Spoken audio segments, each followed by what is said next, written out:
Morning. आज हम class sixth में चैप्टर 2 पढ़ रहे हैं और चैप्टर 2 में हमारा जो आज का टॉपिक है वो ये है कि how to group plant and animals.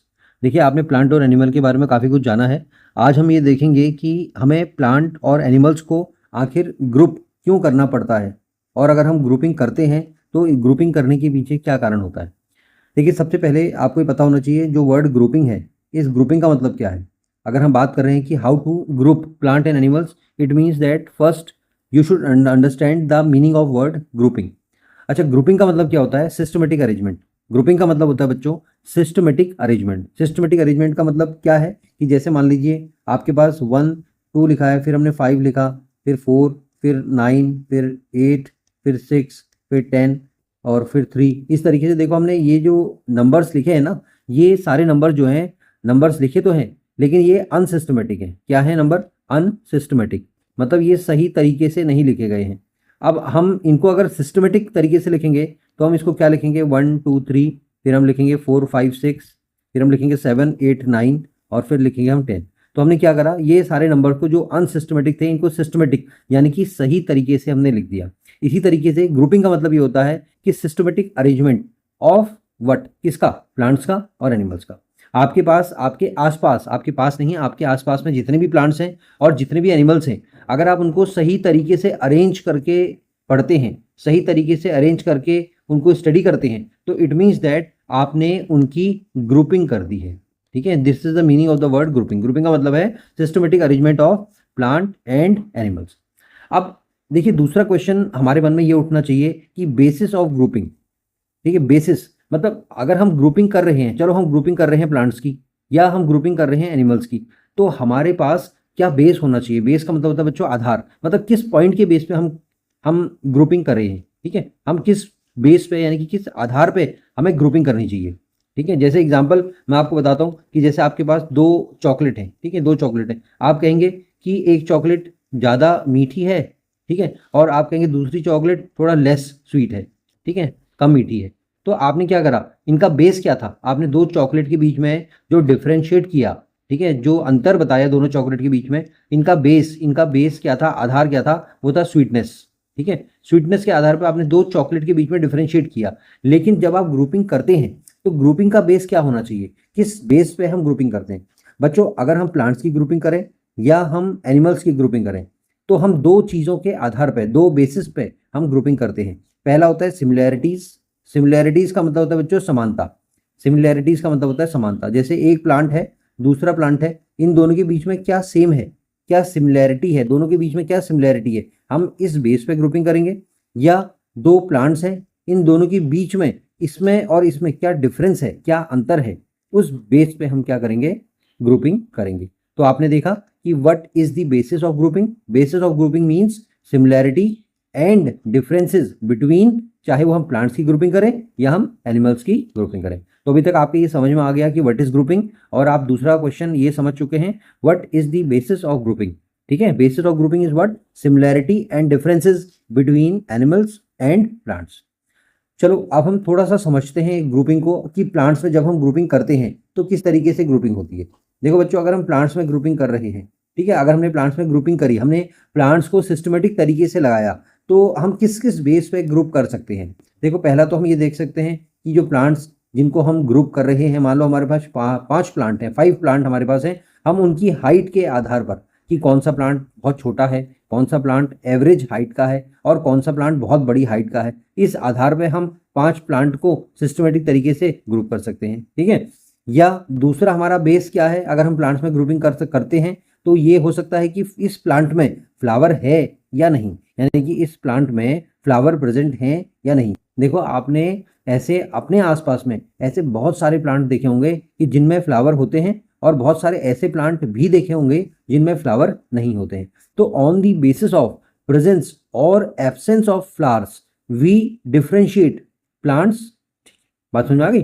तीसरा तीसरा हमारे पास क्या है, प्लांट को डिफरेंशिएट करने का तरीका क्या है या क्या आधार है, क्या बेस है, वो है बच्चों स्टेम। स्टेम आप जानते हैं, स्टेम क्या होता है? देखो, जैसे अगर मान लो ये अर्थ है, ठीक है, अर्थ के नीचे प्लांट का जो पार्ट ग्रो करता है उसको हम बोलते हैं रूट। क्या बोलते हैं? रूट। और अर्थ के ऊपर जो पार्ट ग्रो कर रहा है उसको हम बोलते हैं शूट। क्या बोलते हैं, शूट। तो नॉर्मली स्टेम जो होती है वो शूट का पार्ट होती है, नॉर्मली स्टेम जो होती है वो शूट का पार्ट होती है। यानी कि स्टेम कहाँ होती है, जो अर्थ का जो लेवल है, सॉइल का जो लेवल है, उस लेवल से ऊपर जो प्लांट का पार्ट होता है, that is called as stem. अब ये स्टेम कैसी होती है, कुछ प्लांट ऐसे होते हैं बच्चों जिनकी स्टेम बहुत हार्ड होती है, बहुत मतलब सख्त होती है, बहुत टाइट होती है, और कुछ ऐसी स्टेम होती हैं जो कि बहुत मुलायम होती हैं। कभी आपने पुदीना पुदीना को देखा है, कभी आपने धनिया को देखा है। धनिया अगर आप वेजिटेबल शॉप से लाते हैं तो वो लंबा सा डंडा होता है, उसमें कुछ पत्ते लगे रहते हैं, तो जो लंबा सा डंडा होता है जिसे आप तोड़ देते हैं, जो बहुत आसानी से मुड़ जाता है, उसको हम बोलते हैं स्टेम, वो धनिया की स्टेम है। और हार्ड स्टेम की अगर हम बात करते हैं, मैंगो का अगर आपने ट्री देखा है तो मैंगो के ट्री में जो बड़ी बड़ी ब्रांचेस होती हैं वो जिससे जुड़ी हुई होती हैं, that is called as stem of mango tree. तो आपने देखा कि फ्लावर, प्रेजेंस और एब्सेंस, स्टेम, हार्डनेस और सॉफ्टनेस और हाइट ऑफ प्लांट के आधार पर हम प्लांट्स में ग्रुपिंग करते हैं। इसी तरीके से बच्चों अगर हम बात करते हैं दूसरी चीज़ की, दूसरी चीज़ मतलब एनिमल्स में ग्रुपिंग की अगर हम बात करते हैं, तो हमारे पास क्या क्या पॉइंट होने चाहिए जिस आधार पे हम एनिमल्स में ग्रुपिंग कर सकते हैं। पहला होता है बच्चों ईटिंग हैबिटेट, ईटिंग हैबिटेट या ईटिंग हैबिट्स। देखो एनिमल की ईटिंग हैबिट क्या है, मैंने आपको बताया है कि कुछ एनिमल ऐसे होते हैं जो केवल प्लांट्स खाते हैं, ठीक है, ग्रीन प्लांट्स खाते हैं, ठीक है, हर्बीवोर हम जिनको बोलते हैं। कुछ एनिमल्स ऐसे होते हैं जो कि केवल फ्लैश खाते हैं, ठीक है, उन्हें हम बोलते हैं कार्निवोर। तो हमने एक कैटेगरी बनाई हर्बीवोर्स, स्पेलिंग आपको पता होनी चाहिए, HERBI, हर्बी, VORES, हर्बीवोर्स, यानी कि प्लांट ईटिंग एनिमल्स। और दूसरी स्पेलिंग आपको पता होनी चाहिए कार्नी, CARNI, कार्निवोर्स। कार्निवोर्स मतलब flesh eating animals, flesh flesh समझते हो आप, मांस, ठीक है, flesh eating animals are called as carnivores. तो ये जो दो कैटेगरी बनाई है हमने, एक हर्बीवोर और एक कार्निवोर, तो ये ऐसे एनिमल हैं, इसकी कैटेगरी जो बनी है किसके आधार पर बनी है, इनकी ईटिंग हैबिट के आधार पर बनी है, ये क्या खाते हैं, ठीक है, प्लांट्स खाएंगे तो they are called as herbivores, और अगर वो एनिमल का फ्लैश खाते हैं तो they are termed as carnivores. दूसरा देखो इनका बेसिस क्या है जिस आधार पर हम इनको डिवाइड कर सकते हैं, that is place of living, कहाँ रहते हैं, कहाँ रहते हैं, इस आधार पर भी हम क्या करते हैं, एनिमल्स को डिवाइड करते हैं या एनिमल्स को हम ग्रुप करते हैं। इसके बारे में हम इंडिविजुअली एक एक चीज पढ़ेंगे। अभी आप ये समझें what is the basis of grouping in case of animals. तीसरा, अगर हमें एनिमल्स में ग्रुपिंग करनी है तो हम on the basis of movement, मतलब उनका चलने का तरीका क्या है, किस आधार पर वो कैसे चलते हैं, इस आधार पर हम इनकी ग्रुपिंग कर सकते हैं। जैसे आपने स्नेक को देखा होगा, स्नेक जमीन से चिपक चिपक के रगड़ रगड़ के चलता है। अगर आपने कंगारू को देखा होगा, कंगारू जमीन पे चलता है लेकिन उछल उछल के चलता है, ठीक है। और तीसरा, अगर आपने इंसान को देखा होगा, मैन को देखा होगा, तो मैन इंसान किस तरीके से चलता है, वॉक करते हुए चलता है। तो तीनों का मूवमेंट अलग अलग है, तीनों एनिमल्स हैं, तीनों का मूवमेंट अलग अलग है। तो on the basis of movement we have grouped animals, ठीक है। अब बात करते हैं अगले पॉइंट, बहुत इंपॉर्टेंट पॉइंट है। अगर हम कोई भी काम कर रहे हैं तो हमें सबसे पहले ये पता होना चाहिए कि हम वो काम क्यों कर रहे हैं। अभी तक हम क्या कर रहे थे, ग्रुपिंग की बात कर रहे थे, तो अब हमारे मन में क्वेश्चन ये उठना चाहिए, what is the need of grouping. Grouping आखिर हम क्यों कर रहे हैं, हमें क्या जरूरत है ग्रुपिंग करने की। बच्चों एक बहुत सिंपल सा आंसर है इसका, कि अगर आप ग्रुपिंग करेंगे, अगर आप ग्रुपिंग करेंगे तो आप प्लांट की और आप एनिमल्स की जो स्टडी है उसको सही तरीके से और इजी तरीके से कर पाएंगे। अगर आप ग्रुपिंग करेंगे तो your study will be easier for plants as well as for animals. आपकी प्लांट और एनिमल की स्टडी बहुत इजी हो जाएगी। तो अगर आपसे कोई पूछे what is the need of grouping, तो then you will say grouping makes study easier, either we are studying about plant और we are studying about animals. अब आते हैं हाउ टू ग्रुप प्लांट्स। अब हम प्लांट को कैसे ग्रुप करें। देखो अगर हम प्लांट के ग्रुप के बारे में बात करते हैं ना, मैंने आपको पहले बताया था कि प्लांट को हमने स्टेम के आधार पर ग्रुप किया, हमने प्लांट को फ्लावर के आधार पर ग्रुप किया कि फ्लावर है या नहीं है, ठीक है। तो अब हम देख रहे हैं कि अगर हम प्लांट को ग्रुप करना है तो हमारे पास और क्या क्या बेसिस हो सकते हैं और क्या क्या आधार हो सकते हैं जिसके बेस पे हम प्लांट को ग्रुप कर सकते हैं। बच्चों वो है वेरिएशन। वेरिएशन का मतलब होता है विभिन्नता। वेरिएशन का मतलब होता है विभिन्नता, क्या क्या अंतर है, क्या क्या डिफरेंस है, किसमें, फीचर्स में।